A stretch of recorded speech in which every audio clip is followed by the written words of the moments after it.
深度解析2026年最新警匪悬疑动作爽片。当你有能力拿到自己想要的东西，是坚守原则成为别人眼中的怪胎，还是无所畏惧达成自己的目标？这座深陷罪恶的城市，或许并不适合普通人在其中生活，但总有人会为了活下去争取各种可能。今天有一笔价值300万的钻石交易，可盯上他的却不止买家和卖家。锤哥仔细抹除自己下榻酒店的所有痕迹，穿上西装后就打算离开这里。运送钻石的骡子哥和表哥在取货的路上，表哥第一次送货，特意带了一把老式左轮手枪。骡子建议他把子弹上膛，毕竟这样才有可能守住货品。但面对这次的钻石，锤哥同样做到了万无一失。他提前踩点，提前准备各种交通工具。今天对于很多人来说都是机遇的一天，可真正能享受它的只有最终的胜利者。锤哥来到车库，坐进自己的克莱斯勒，只有这种老式肌肉车才最让他安心。而在设定好目标后，他提前出发，随后熄火等待猎物上门。眼前这家不起眼的小店，实际上却经常有一些黑帮的人过来洗钱。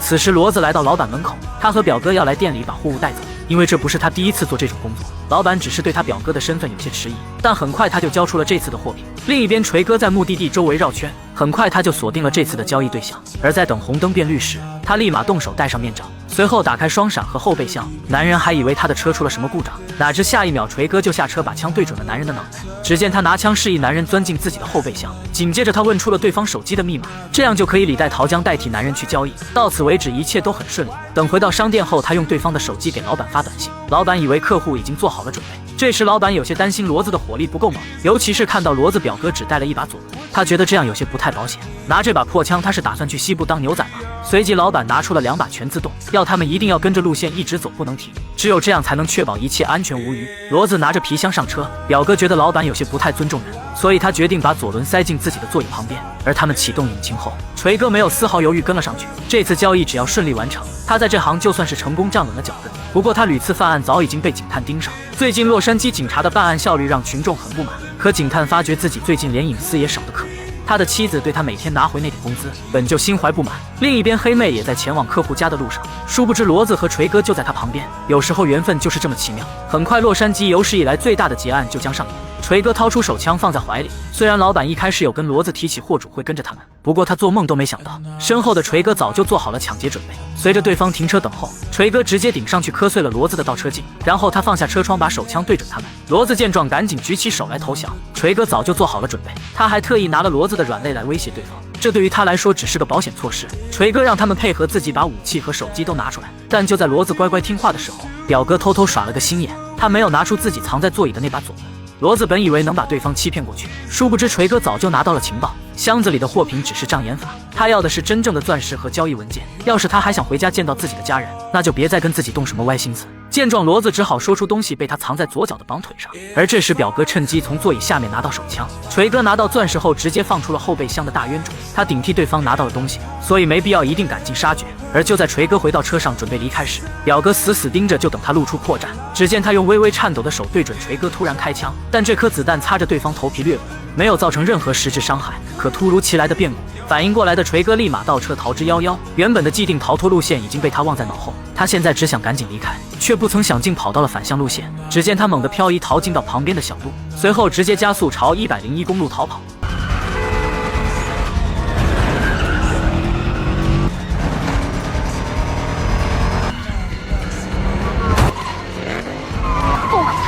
期间虽然不幸撞到一辆车，但最起码他的车还能继续跑。最后他跑到了一个地下车库，看到原本定好的停车位，立马停进去。直到这时，锤哥才终于可以平复一下，他大口喘息，让自己冷静一下，随后摘下一次性美瞳，立马想要离开这里。好在他准备的另一辆车就在旁边，他打开后备箱，拿出车衣盖住了那辆克莱斯勒。锤哥最后检查了一遍就逃出了停车场。另一边，黑妹找到了黑老大想推销公司的保险，这处豪宅到处都挂着顶级的艺术作品，黑妹一直在跟进这个客户，因为说实话她根本不差买保险的这点钱，但黑妹却可以凭借这单生意拿到她梦寐以求的合伙人身份。黑老大的每个房间都有指纹识别装置，保险箱更是只有他和女儿可以打开。去年他有2个朋友在床上遇到了劫匪，这时他问黑妹有没有开过枪，不容得他拒绝，黑老大就给了他一个完美的机会，只要他用这把格洛克打中对面任何一个瓶子，自己就立马签下这笔保单。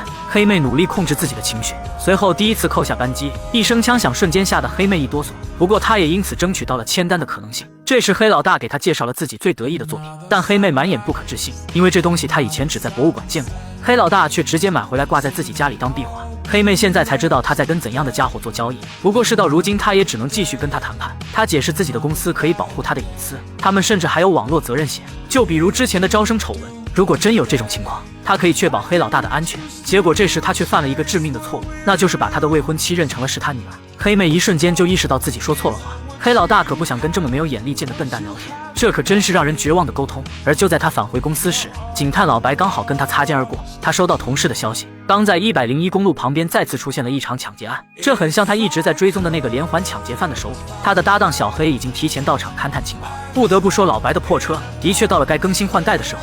小黑每次坐在上面都感觉自己回到了80年代。他表示，2个快递员在运送价值300万的宝石时，在目的地后面的围墙被袭击了，对方甚至立马认出了用来打掩护的假货，而且这个角度的监控还被提前割断了线索。劫匪准备齐全，甚至还把他家人的信息提前打听好。骡子没办法，只能按他说的去做。这些事他现在都没想明白。这座城市几百万人，结果那家伙就这么精准找到了正在送货的自己，没人知道他是怎么做到的。骡子可以发誓他不是贼喊捉贼，现在他们居然怀疑自己这个受害者。自己的手机也被他给拿走了。他的表哥对着劫匪开了一枪，但接下来就非常倒霉的卡壳了。这跟他认识的那个劫匪有着惊人的相似点。老白认定对方就是那个人，不过小黑觉得他还是别把希望都扔在那上面。虽然老白说出了所有的不合理之处，但小黑觉得抓不到人，一切都是白搭。另一边，锤哥回到自己海边的公寓。这次的抢劫虽然有些小波折，但最起码他拿到了自己的货品。公寓里一切照旧，他打开自己的包裹，查看后收在另一个保险袋里。这时他突然感觉头顶有些发痒，可就在再次摸中头皮上面那个部位时，锤哥伯叫了一声不好。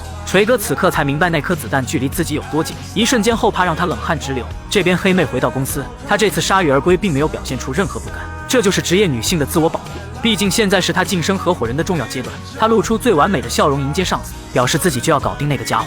只不过黑老大还是希望能再看一眼报价单。见菲儿想离开，他还是想了解一下自己成为合伙人的进度，毕竟他相当期待那个会议。可菲儿表示，大多数的股东最近都很忙，他需要把大家聚在一起投票，这项工作绝对算不上有多轻松。但黑妹很清楚这一行的潜规则，要是眼前的家伙不能给自己一个准确答案，那就是一切未定。此时锤哥把货品拿给自己老板，虽然这次拿到了想要的东西，但锤哥一直有些不太舒服，他开始萌生了退意。老板倒是觉得他只是被吓到了，自己已经给他拿到了下次任务的地点，就在圣巴巴拉，只要完成下一笔，自己就让他今年早点休息。锤哥一直有些心怀不满，毕竟他总在幕后接收利益交接，但风险却都是自己在承担，他不太想接圣巴巴拉的工作。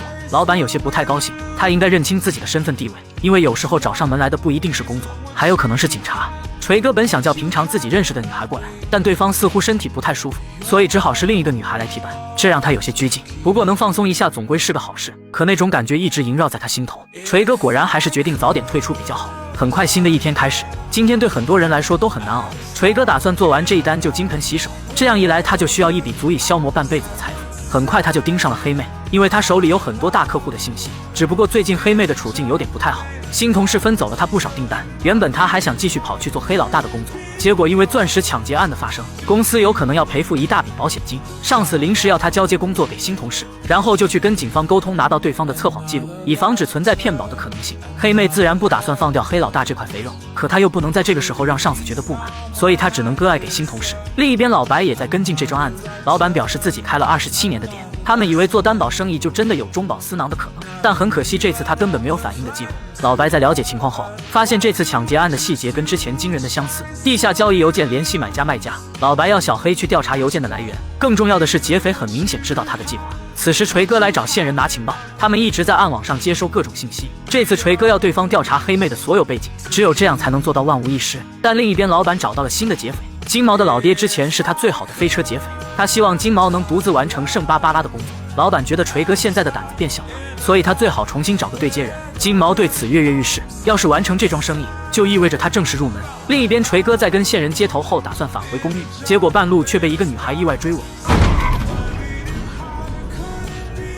因为这是他老板的车，所以他执意要锤哥走保险理赔流程，但这很可能会暴露一些他的信息。一开始锤哥想拿些现金摆平这件事，可女孩坚持要走手续开票处理，这样一来他也不好拒绝，所以很快他就拿到了女孩的保险信息。毕竟早点处理结束，总比在暴露在大街上要安全。不过女孩的名字却让他觉得有点眼熟。此时黑妹约见了老白，她希望能借助对方的背景，给被抢劫珠宝的老板做一次测谎。这将决定他的公司是否会赔付他的损失。老白倒是觉得他是在想办法拒保，这些资本家总是想办法在坑害普通人。老白对他的工作内容极尽羞辱。黑妹见状也反击对方的公务员是否做得开心，看来他们都是半斤八两。黑妹觉得这就是内鬼作案，每一系列人类行为都会形成模式。她甚至可以给老白看一张自己做的地图，上面标注了洛杉矶90%患心脏病的人住在哪里，但那些人绝对不会住在自己附近，这就是他们的现实。老白不想再跟他浪费时间，不过他很快就会后悔自己不告而别。此时金毛接受了老板的任务，他死死盯着自己的目标，随后就骑着摩托跟在了后面。老白急于跟上司说明自己对案件的分析，他移除了金额小于50万的结案，移除了快递员和送货服务相关的案子，再筛选出所有犯罪里使用暴力的抢劫案，最后再删掉有现场留下 DNA 或证据的劫案。他们就会发现劫匪一直沿着101公路作案，就算再聪明的劫匪也会露出破绽。很明显，他了解珠宝商的运货时间，也有能力侵入对方的通讯系统，再借助这段时间差及时逃离犯罪现场。最重要的显著特征就是他并不使用暴力。既然上一次是南面，那么下次一定会是北面。老白并没有猜错，只不过这次执行计划的并不是锤哥。就在送货员准备进入商店时，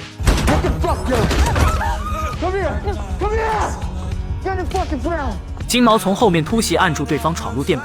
眼看男人并不配合他，甚至要砍断对方的手，最后被逼无奈的男人只好交出货箱。愤怒的金毛立马大声呵斥，因为第一次抢劫他根本没有任何经验，随便一个小的波折就会引起他的警觉。他的暴力抢劫吓得众人不敢乱动，而就在相当混乱的情况下，金毛完成了自己的第一次任务。可就在准备逃离时，出口居然被店员锁住，并且环报了警。愤怒的他直接打碎玻璃，引发了警报，最后威胁店员给他打开了出口，迅速逃离。此时老白还不知道这起案子，他希望上司能给他更多的时间专注于抓到劫匪。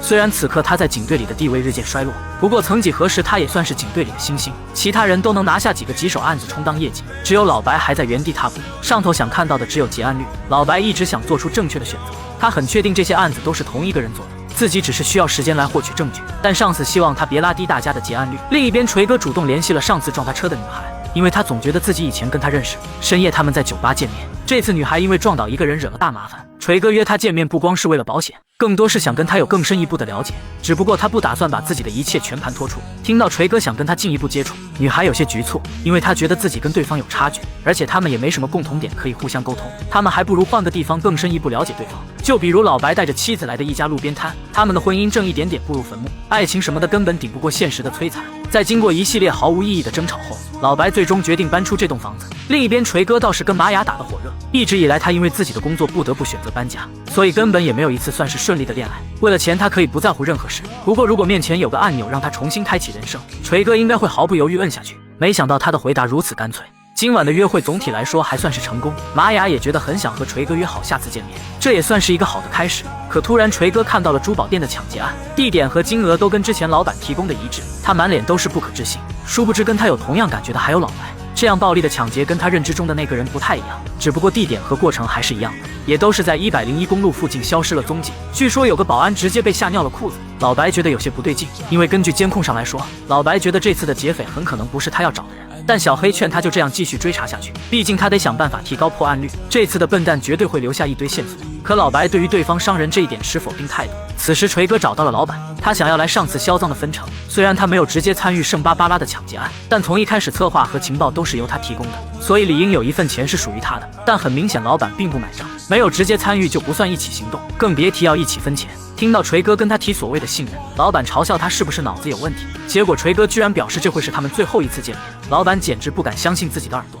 自己养了他10几年，现在居然听到这样的炸裂的消息。此时黑妹在警方的帮助下进入测谎阶段，老板有些不满，因为他才是那个付钱买保险的人，结果对方却在找一堆理由拒保。拿测谎仪出来就意味着他觉得是自己监守自盗。老板嘲讽他不该为那些人渣工作。一群寄生虫在吸干客户的血以后，就该轮到内部他们认为最合适的人选。寄生虫就算没有自己的想法，也该想想接下来该如何活命。另一边，金毛完成任务后，雇主再次找到了他，这次他打算让金毛去跟踪锤哥，因为最近他开始脱离自己的掌控，金毛没必要跟他翻脸。不过要是对方敢跟自己翻脸，雇主就一定会让锤哥付出代价。但他要金毛无论如何都得等锤哥完成抢劫，只有这样才能从中间横刀夺爱。此时锤哥一直在等线人的情报，等对方来交给锤哥想要的东西，金毛就跟在后面想等他交接完毕，线人把暗语交给锤哥。这种加密信息只有他们之间才能明白。而就在锤哥出门时，金毛特意进来跟住了线人，从现在开始他们之间就是完全的单线联络。金毛打算先从线人入手，而且他在锤哥的车上安装了跟踪装置。晚上锤哥在特定网站拿到了黑妹的所有信息，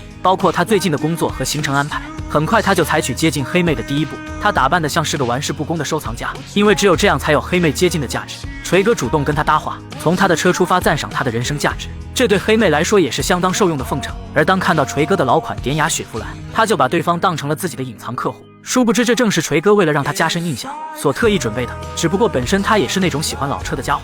另一边，老白开始调查上次抢劫案里锤哥的路线，毕竟他不可能躲开每个监控探头。根据他消失的轨迹推算，老白觉得他一定在某处换了车，为此他接下来打算搜索附近的30多个街区。最近锤哥过得很低调，他跟玛雅的恋爱热情也升华得很快，但对于他在家里没有任何家人的照片，玛雅觉得很奇怪。锤哥本想随便敷衍几句过去，但很明显这点把戏不会让玛雅放松警惕，相反这有点让他的身份笼罩了一层神秘感。说实话，玛雅不讨厌他这样敷衍自己，毕竟他们之间也才刚刚认识，直到一点点扒开他隐藏的所有秘密，或许这将成为他们彼此了解的第一步。而在玛雅的引导下，锤哥第一次度过了非常美满的夜晚。不过激情过后，锤哥又恢复了那副冷静的模样。他其实很希望玛雅留下来，但有时候保留对彼此最纯真的想法才是最重要的初印象。等他离开，锤哥也没了睡意，他来到阳台吹冷风，想思考接下来的抢劫计划。可不远处传来的摩托车轰鸣让他突然警觉起来，直觉让他能感受到对方很明显是冲着他来的。下一秒他就开始搜查自己今天外出的载具，果然就在车底他看到了一枚跟踪装置。锤哥没有丝毫犹豫，他立马打电话联系管家换了一间海边公寓，直到来到新房子他才感受到了一点安全感。但没有了锤哥的踪迹，很快金毛就找到了线人。一开始他假装是快递员，可线人那不紧不慢的态度让他瞬间暴怒。只见他破门而入，死死压制住了线人。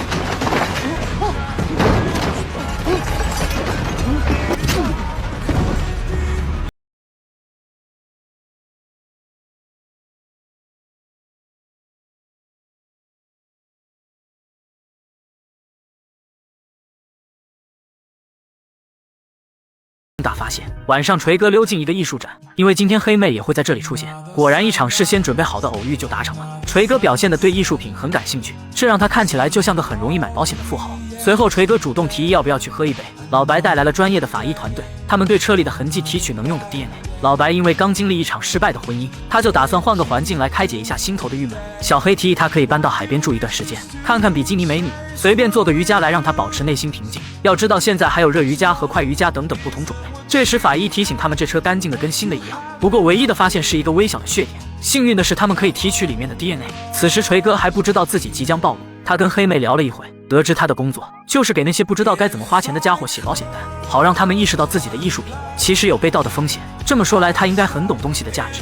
黑妹表示她更了解拥有这些东西的人，就比如眼前的男人，她能感觉锤哥一直在隐瞒什么，他有点强迫症，不会轻易留下任何被别人诟病的地方。但黑妹觉得他实在是太完美了，有钱又有时间，并且穿着打扮十分考究，可这样的富豪却连直视自己的眼睛都做不到，所以他打赌锤哥小时候一定过得很糟糕，因为只有经历过混乱的人才渴求平稳。锤哥想给他一个改变人生的机会，那些所谓的高管只是在剥削他，等到他失去了可以利用的所有价值，就会像丢垃圾一样把他无情扔在一边。至于锤哥一直在跟他认识的富人接触，这笔生意只要能达成，除了他们公司里的那些股东会损失点钱，谁都不会受伤。黑妹听到他是个小偷，立马打算离开这里。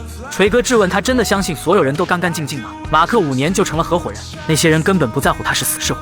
见他打算离开，锤哥提醒他如果改变了主意，就在 ins 上发一条在沙滩上的照片，这样他就明白黑妹回心转意要跟他做这一条。黑妹死都不可能跟他同流合污，但很明显他并没有给这件事加个期限。可就在黑妹开车离开时，锤哥敏锐看到了昨晚跟踪他的那个车手，对方似乎也是冲黑妹来的。锤哥见状直接一脚油门冲了上去，此时的黑妹心情极度紧张，丝毫不知道危险将近。金毛从线人口中得知黑妹是锤哥计划中的一环，此刻他只想追上去把他的计划拿捏到手里。锤哥自然明白他不是个省油的灯，只见他狠踩一脚油门就跟了上去。金毛自然明白身后跟了一个尾巴，既然如此他就先跟锤哥好好玩玩，毕竟他骑的摩托更加灵活。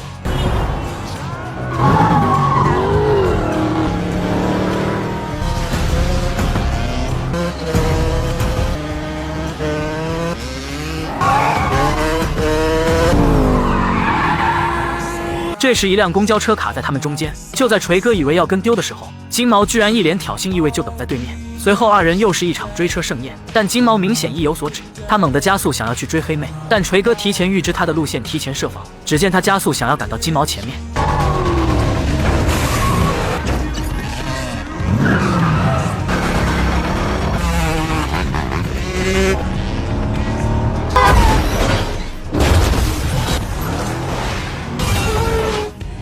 哪知金毛竟直接掀翻一辆路人的车逃出去，锤哥被拦下，怒骂一声，他跟在金毛身后，在车流中逆行。而就在他以为要跟丢对方时，倒霉的金毛在回头观望时撞在路过的车上。锤哥见状不敢轻举妄动，而金毛看起来像没事人一样爬了起来。锤哥总感觉这家伙动机不纯，所以赶紧下车追上去质问他的目的。他来到超市里，很快锁定了金毛。对于锤哥追上来，金毛没有丝毫意外，他假装自己是个待业的小混混，但锤哥知道他是老板派来跟踪自己的。看来对方也是想跟着自己吃那块肥肉。锤哥上去就是一拳，想让这家伙清醒一点。看他还想装蒜，锤哥索性直接掏出手枪顶住他的胸口。他要金毛给老板带个话，要是再在自己身后让他见着任何一个蠢货，锤哥就弄死他们两个。金毛这才总算消停了一点。离开超市后，金毛相当不爽。黑妹还不知道自己刚刚死里逃生。第二天在瑜伽课，他意外碰到了老白。说实话，最开始他的确是来享受生活的，但这个之前的抢劫案，他总是觉得有点奇怪的地方，所以才想到黑妹这来了解一些细节，顺便尝试一点新的东西。不过这时小黑打电话过来，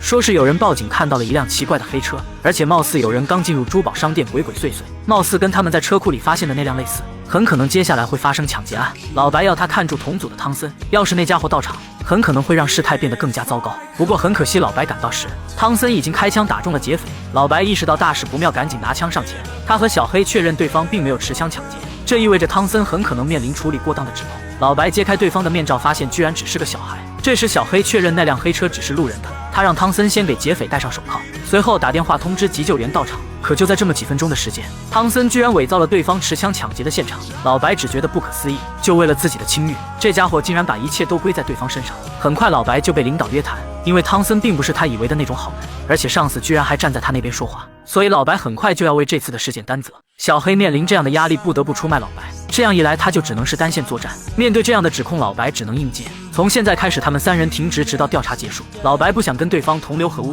这也就意味着他肯定要成为警方的弃子。另一边同样面临被人当枪使的还有黑妹，新同事代替他拿下了黑老大的保单，甚至连对方的婚礼和蜜月旅行都被他拿下。而原本这该是黑妹成为合伙人的最后一块砖。新同事表示，黑老大会在婚礼当天12点半给新娘派对送钻石，为此他们的保单还会再加上550万。不过老板提醒他要注意安保力量。而就在会议结束后，黑妹还是想再争取一下自己的合伙人身份，结果老板根本就没想搭茬。鉴于他今年的情况，老板觉得他不太适合这个时候加入，因为公司的财务暂时有些让人担忧。可黑妹作为副总裁，清楚每一项公司决定，这都是他贡献出来的政策，立了功劳。结果老板却在这时提出要延迟他的合伙人身份，这无疑就是在羞辱他本人。每次对方都要他坚持到年初，这样几轮下来，黑妹也明白老板是在故意耍他。另一边的老白也在收拾东西，不过临走之前，他还是拿到了之前弟妹的检测结果，但对方的身份信息是很久之前更新的。老白这次也只是简单做了一个了解。此时万念俱灰的黑妹走到海边，他决定跟锤哥达成那笔交易。虽然对自己老板有些不太人道，但这也意味着他打算跟过去达成一次道别。锤哥很快看到了他的回应，而此刻所有人要做的就是跟时间赛跑。锤哥很快找到了黑妹，就像之前一样，会有一个送货员拿着说好的宝石和珠宝送货上门给那个即将结婚的亿万富翁，婚礼礼品就足够他下半生挥霍。在确定酒店位置后，锤哥更关心安保力量会如何布置。黑妹的公司坚持武装安保力量必须陪同送货员，直到整场交易彻底完成，这会给锤哥带来不少麻烦。不过黑老大坚持用现金支付，这意味着他将看到1100万美金，因为黑老大不想额外交税，黑妹想要其中的300万，这算是非常合理的要求。但锤哥总体判定了一下现场局势，收入的确非常可观，但风险也的确让锤哥有些迟疑。就算是所谓的走人钱，风险也同样很高，因为他最大的难点就是他能真的带钱走人。另一边老白带着自己的猫来到了新的住所，殊不知此刻他跟锤哥就近在咫尺，同样的沙滩，同样的公寓。老白决定先去拜访一下锤哥以前的家庭住址，他想知道自己的对手到底是怎样的人。没想到这个地址还有他养母在住，女人根本想不到会在一个警察嘴里听到儿子的名字。而就在锤哥跑步时，他收到了养母的一条语音短信，听到警察找上了对方，锤哥一瞬间神经紧绷起来，他不知道自己该不该打这个电话回家。养母似乎也明白警察的来意，可就在气氛即将剑拔弩张时，锤哥还是打电话回家确认情况。而老白也因此明白，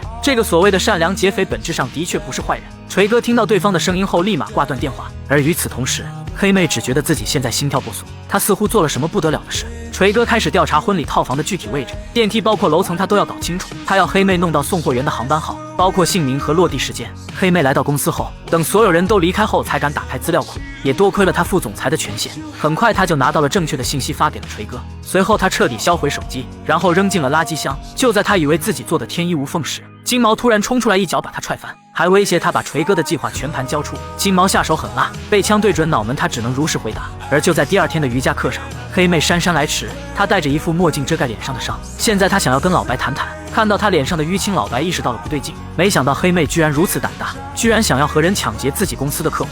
他把所有计划都告知了金毛，之所以找到老白是希望得到庇护，即便因此会获罪进入监狱，也比接下来有可能被人杀死要来的划算。老白明白他的难处，既然他主动投案，就意味着一切尚未可知。随后最好跟自己详细谈一下这个锤哥，因为对方很可能是他追了很久的抢劫犯。另一边，金毛盯上了酒店的职工，他打算借助这样的身份进入其中。老白为了拿到更多证据去比对情报，他特意趁着下班最后5分钟前来。很快他就基本锁定了锤哥就是抢劫犯的身份。而在行动前，锤哥决定跟玛雅坦白这段关系的不可取之处。他表示自己会离开这里一段时间，说是有个比较不错的机会他要去把握一下。可玛雅一眼看出他是在说谎，原本他以为锤哥是个真诚的男人，但直到现在他都不敢直视自己的眼睛，这就说明他绝对是在说谎。玛雅真的很喜欢锤哥，结果却被他这样轻描淡写给甩掉。最重要的是，对方根本没打算让他了解自己，没有过去的照片和信息，但回去的路上那种后悔的心情折磨了他一路。他的确是个彻头彻尾的人渣，不过无论如何，他都要完成自己这最后的抢劫案。随着时间的沙漏开始转动，所有人都开始了这一天的工作。老白确定了送货员的航班刚刚起飞，而锤哥也按计划起床佩戴整齐。他的第一步是要去搞定安保人员，老白则是伪装成了资本家的模样。临走前，黑妹跟他告别，希望他能一切顺利。而此时，所有人开始争分夺秒。至于黑妹，在被老白劝解过后，她下定决心要跟过去做一个告别。黑妹来到公司静候佳音，3个人都在关注这架直飞洛杉矶的航班。锤哥要先搞定公司的安保人员，眼见对方按时到达，他假装上去打招呼，结果下一秒男人没有反应过来，就被一把枪对准，威胁他乖乖下车。锤哥还是用对方的家人来做筹码，这一招屡试不爽。男人乖乖听话，交出自己的手机。另一边，金毛也穿上了服务生的服装，他打算从中作梗，坐收渔翁之利。在佩戴好手枪后，他选择进入大楼。而就在飞机落地的一瞬间，一道身影来到送货员面前，指引他跟自己离开。但就在大家以为这个人是锤哥的时候，此时的锤哥才刚刚收到信息，等在机场门口。谁能想到这个提前拿下送货员的家伙，其实正是老白。锤哥做梦都想不到，眼前的家伙打入了自己的计划。殊不知此时双方都很紧张，生怕对方有什么额外动作是自己处理不了的。锤哥率先发言，想缓和一下气氛。这一行的工作在他看来是个体力活，但只要每年完成几笔生意，就能安稳度过一整年。路上他们看到很多无家可归的人，殊不知曾几何时锤哥就是其中一员。他曾是个被养母收养的可怜孤儿，曾经得靠福利院接济过日子。这个社会的黑暗没人比他更清楚。他也曾选择最普通的方式想要谋生，可最后却发现不太适合自己。老白自然明白他话里话外是什么意思。这时老白跟他聊了一会车的话题，没想到他们俩都喜欢美式肌肉车。老白曾梦想拥有一辆野马，从小到大锤哥也都是看那些美国英雄的电影消磨时光。他最喜欢的就是子弹那部电影，里面那些追车戏让他血脉喷张。至于现在也是受到了那时候的影响，他想表演一个高超的盗贼。殊不知老白此刻饰演的则是幕后的正义警察。另一边，黑妹看着老板跟新人各种挑逗，老板的嘴脸让他直犯恶心。2个矫揉造作的家伙在他面前装腔作势，他索性直接上去表明自己的立场。新人永远都代替不了自己，而他最好也别跟这种人扯上关系，毕竟他现在的所有说辞都只是在重蹈自己的覆辙。人渣无论什么时候都只会是人渣，他已经不对合伙人抱任何希望。而且今天过后，眼前这个浑身恶臭的老家伙就会因为赔付保险而彻底破产，大家都没必要对他阿谀奉承。在这场游戏里，没有谁是绝对的猎物，只有最后赢下筹码的家伙才有决定他人的权利。锤哥护送老白进入酒店，金毛则在想办法进入黑老大的房间实施抢劫。时间1分1秒的过去，锤哥按计划确保每一步都按计划执行。可突然大厅里小孩子打闹弄碎了玻璃，还是让他感觉心头一颤。很快他和老白就坐上了电梯，金毛也找到了餐车，打电话给前台，准备给黑老大送去自己的祝福。一切都看起来有条不紊，但越是这个时候，谁沉不住气谁就会先败北。随着到达指定楼层，锤哥护送老白进入房间，他们也终于看到了黑老大和他的未婚妻。这对新人还不知道他们即将遭遇怎样的事。在锤哥关上大门后，他立马表明身份，把枪对准黑老大。老白早有预料，准备随机应变。他劝黑老大暂时接受对方的提议，而他自己则时刻准备给锤哥致命一击。但他还有一件事想要确认，眼前的男人究竟是不是那个不会伤人的家伙。而锤哥的表现让他有些欣慰，看起来他的确不是先前那个谋财害命的家伙。他要给黑老大去打开保险柜，把现金装进去。到此为止，一切都还十分顺利。锤哥把现金掏出来，要女孩捡进皮包。锤哥生怕有任何差池，殊不知真正的麻烦即将到达。金毛此刻就在电梯上，即将破门而入。而就在锤哥要老白打开保险箱的时候，老白缓缓输入密码后，下一秒就从里面拿出手枪对准锤哥。能想到老白会在这等着他，2人持枪对峙，丝毫不敢放松警惕。但老白知道锤哥在之前的抢劫中没有伤害任何人，所以现在的对峙其实是他占据上风。而就在锤哥迟疑的一瞬间，门外的金毛拿出解锁工具，突然破门而入，锤哥被他劫持，局势立马变得更加复杂。金毛情绪激动，对准老白，眼前的家伙很明显不是锤哥这样理智的人，老白立马紧张起来。金毛也没想到会有警察在现场，不过他没有丝毫紧张，毕竟他的任务就是拿钱跑路。于是他大声呼喊，想给自己壮胆，可偏偏黑老大在一边七嘴八舌，让局势更加麻烦。好在这一枪并不致命，老白被他吓到不敢再轻举妄动，毕竟眼前的家伙很明显就是个亡命徒。他死死拽住锤哥，要老白把那箱金银珠宝对向自己。老白生怕激怒他，只能照做，毕竟现在开枪没人能确保局势能被控制，尤其一旁的黑老大还在呻吟。老白知道这个时候只能跟他对峙，可金毛的情绪越来越激动，他大喊大叫，以至于都没注意自己的手松开了锤哥。而就在金毛要有进一步动作时，一抬头竟然发现是锤哥开枪击毙了金毛，没想到眼前的男人竟然做到了这个份上，但老白不认为他会对自己动手，于是接下来他采取了平和的方式。锤哥身体微微颤抖，但这是他唯一觉得可以解决纷争的方式。老白要他别再强撑，这个时候他可以赶紧离开这里，永远别再回来。至于钱和珠宝必须留在这里，这样才能让现场在他的控制之下。老白将成为击毙金毛的英雄，他会顶替锤哥过去的一切罪孽。而在确定一切真的不会造成更多的麻烦之后，锤哥转身离开。而这时黑老大对着老白不依不饶，还说什么要